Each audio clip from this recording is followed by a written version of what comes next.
The most dangerous thing in Somalia isn't a bullet or a bomb. It's an idea. Somalis are dying for a country that doesn't exist. To every Somali watching this, I'm about to say something that might make your blood boil. You might call me a traitor, kufar. You might say I don't understand. But if you truly love your people, actually love them, you owe it to yourself to hear the truth. Your great-grandparents didn't die for Somalia. They lived, loved, and fought for their clan, their camels, their wells, and their deen. The five-pointed star wasn't woven into your ancestors' garments. It was designed in 1954, a symbol your forefathers would never have recognized.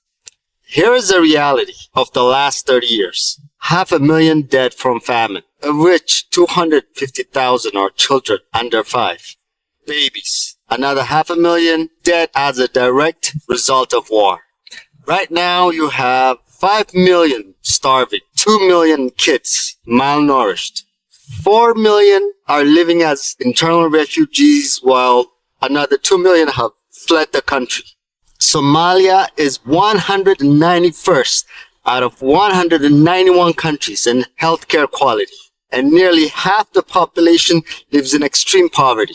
Al-Shabaab, the terrorist group, generates 200 million annually in taxes, which is, by the way, more than what the federal government in Mogadishu collects.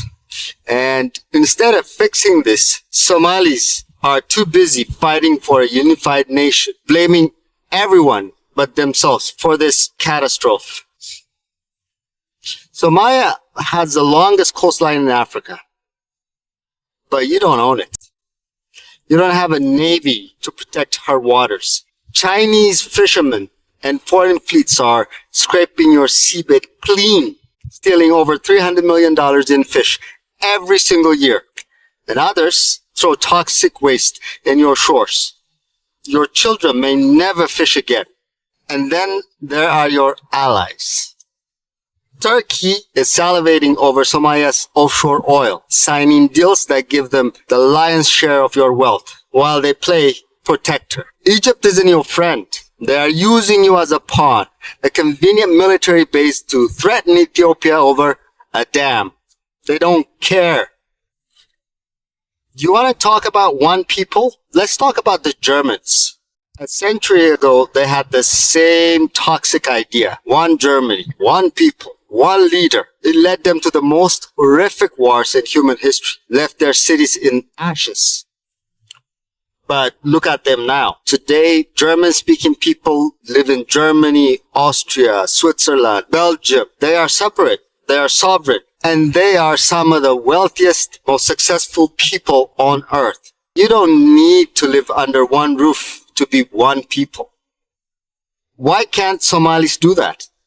Ask yourself, who is actually oppressing Somalis? Who is subjugating Somalis? Which foreign power? The only one oppressing Somalis are other Somalis. Siad Barre used the unity ideology as a whip. He sang songs of Greater Somalia while he orchestrated a genocide in Hargeisa, in Brau. He used the myth of the nation to play clans against each other, just so he could stay in power. Here's the irony.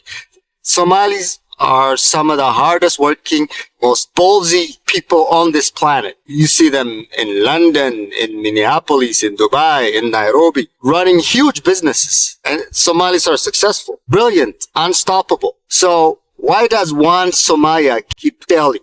Have you ever asked yourself that? Because you cannot cage clans and call it a country. This unity project doesn't make you brothers. It forces Somalis to compete with one another for the capital, for the ministries, for the resources, for the guns. Somalia doesn't need one flag. She needs functioning roads, courts, schools, and hospitals. And above all, she needs peace.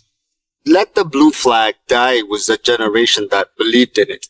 Somalis are not a nation. You are a civilization of warriors, poets, and merchants with a beautiful history. And civilizations don't need one captain. They need freedom. I want you to share this video, not because I'm right, But because this conversation needs to happen, the taboo around questioning one Somalia has silenced you for too long. You have to break it. Drop your thoughts below, even if you think I'm dead wrong. See you on the next video.